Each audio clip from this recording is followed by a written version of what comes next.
Hi, my name is Stephen Lopez, and I'm the owner of ELLAY Springs Senior Living Community. We're the top-rated assisted living and memory care in Houston, Texas. And in this video, I'll be explaining the difference between assisted living and memory care communities and skilled nursing communities, and they're more commonly known as nursing homes. I'll also be sharing some tips on some things to consider if you're searching for a senior living community. So what's the difference between assisted living and memory care communities and skilled nursing communities? At the highest level, the biggest difference between an assisted living and memory care community and a skilled nursing community is how they're funded. Skilled nursing communities are government subsidized by Medicaid, whereas assisted living and memory care communities are private pay. Although there are a couple ways that you can get some assistance for assisted living and memory cares. That includes long-term care insurance and veteran aid and attendance for wartime veterans and their spouses, which I'll get into in a moment. Until the early 1990s, there was no such thing as assisted living. There was only nursing homes.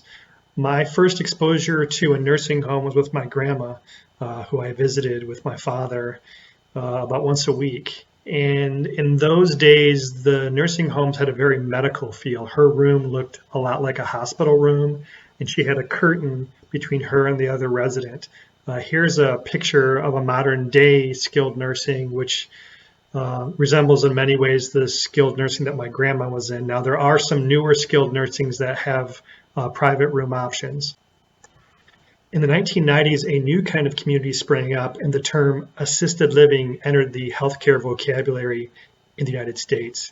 These communities offered a much more home-like environment and a much higher quality of life and quality of care. So for example, at ELLAY Springs, we have a salon, spa, dog park, movie theater, bistro, library, and instead of hospital-style food, we offer restaurant-style dining with an executive chef and a sous chef. We also have a full-time activities director.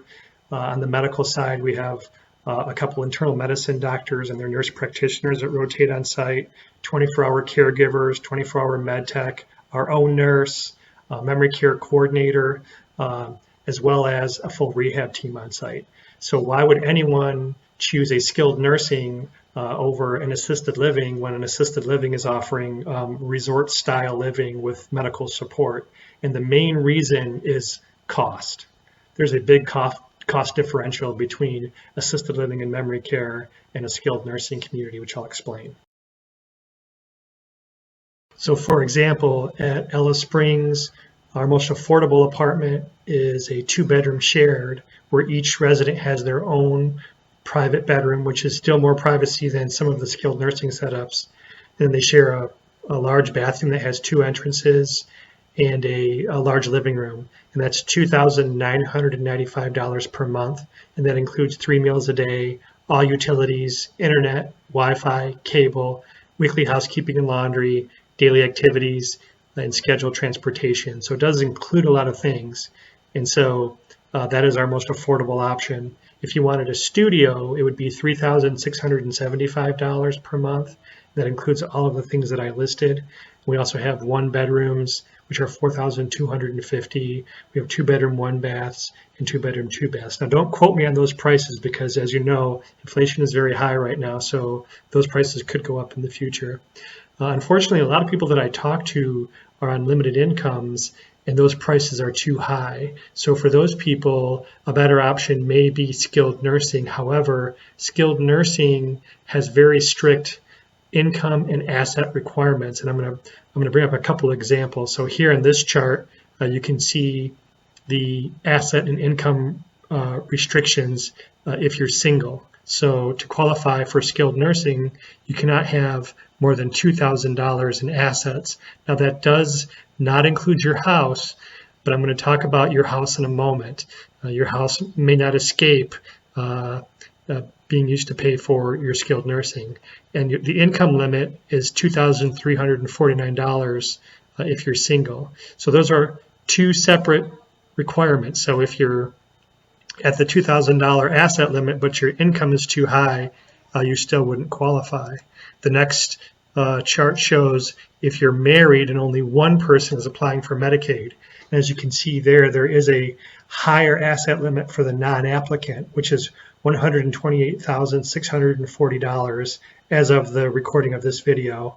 And then the asset limit for the applicant is $2,000, and the income limit is $2,349. So the good news is that if you meet the strict asset and income requirements of Medicaid, and say you only make $1,500 per month in Social Security and you have $2,000 in assets, then the skilled nursing will just take your Social Security and Medicaid will pay for the rest. So for example, if the skilled nursing was charging $6,000 a month and you're only making $1,500 a month, then Medicaid will pay for the difference. However, you need to be very careful if you own a home, since Medicaid may come after that asset, which I'll explain later.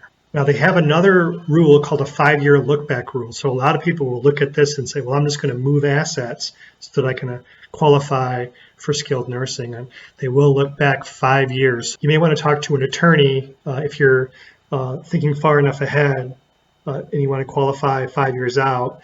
You can set up a Ladybird trust to protect the home, and there's something called a qualified income trust or a Miller trust that can be set up to address the incomes. But usually when these decisions are made, they're kind of in an emergency situation, so people don't have 5 years to figure everything out. But if you think you can only qualify for a skilled nursing community, I would highly recommend contacting an elder law attorney. If you do own a home, there is something called the Medicaid Estate Recovery Program. So if the home is not protected by a trust, such as the Ladybird Trust, they can claw that back in probate. And so for this reason, a lot of people will sell their homes and spend down all their assets in an assisted living before they move into a skilled nursing facility. So I did mention that there are some other avenues to fund assisted living. One of them is veteran aid and attendance, and that is available for wartime veterans and their spouses or surviving spouses. The requirements there are you have to be at least 65 years of age. You cannot have more than $129,000 in assets, not including your house, not including your car. And of course, you have to have served during a wartime. You don't have to actually have been in a war, as long as there was a war going on. If you qualify and you're single, that would be $2,050 toward your assisted living. If you're a surviving spouse, it's approximately $1,300, and a couple is around $2,400 per month. Now, how that works is you would move into the assisted living community, submit the paperwork. There's a piece of paper called the intent to file, and then they will process that paperwork. And once it's approved, they will pay retroactively. It can be 3 or 4 months or even sometimes longer to get the approval. But once they do approve it, they will pay retroactively. So if the rent was, say, $4,000, then if it took them 3 months, they would then pay $6,000 retroactively. If for some reason you don't have enough money to pay that gap during that time while you're waiting for the VA to process the application, we do have an arrangement with Elder Life Financial, and they can provide a bridge loan. The other form of financing that's available would be long-term care insurance, and you would have to have already signed up for that and been paying for that, for several years usually. So if you have a long-term care policy, that can also be used toward assisted living. Lastly, I'm going to give you some tips or some things to consider if you're looking for senior living. A lot of people are not sure what to prioritize. So there are several things that you need to think about: quality of life, quality of care, dining, activities, and finally, proximity to your home. Interestingly, most people will prioritize things, number one, proximity to their house.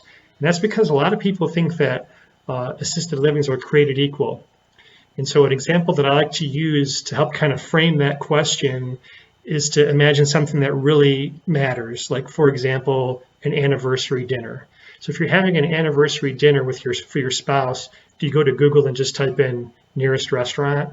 If you did, it would probably be Taco Bell, Burger King, Wendy's, and I love Taco Bell. But if I took my wife to Taco Bell for our anniversary, we might not have another anniversary dinner. So we know, like, when it comes to restaurants, there's big differences in quality. So if we're going to an anniversary dinner, we want to go to the best that we can find, and it might be an extra 10 minutes away. And just like there's big differences between skilled nursing and assisted living, there's also big differences between assisted livings. So how I would recommend you prioritize it is quality of care, because the acuity levels are usually pretty high, quality of life, dining, activities, and then last, proximity to your house. Now, it could be that you happen to have a great assisted living that's super close to you, but when it comes to proximity, it's even more important than a anniversary dinner, because your mom or dad or family member is there 24 hours a day, 7 days a week, and it affects them on a daily basis. A lot of people think they're going to be coming to visit their family member every day. You know, it usually doesn't work out that way. So that's why I don't have proximity as a top criteria. Now, the residents will usually have dining as a 1 or 2 on their list. So it is very important that the dining be very good. I recommend doing a lunch tour or a dinner tour so that you can actually try the food. At ELLAY Springs, we have our managers eat and rate the food every day, because we know that that's an activity that our residents participate in every day. And if they're not happy with dining, they're not going to have a high quality of life. If you're interested in learning more about ELLAY Springs and scheduling a tour, you can visit us at www.ellasprings.com, or you can call me directly at 832-882-3825. That's 832-882-3825, or you can click the Learn More button to schedule a tour. Thank you for your time.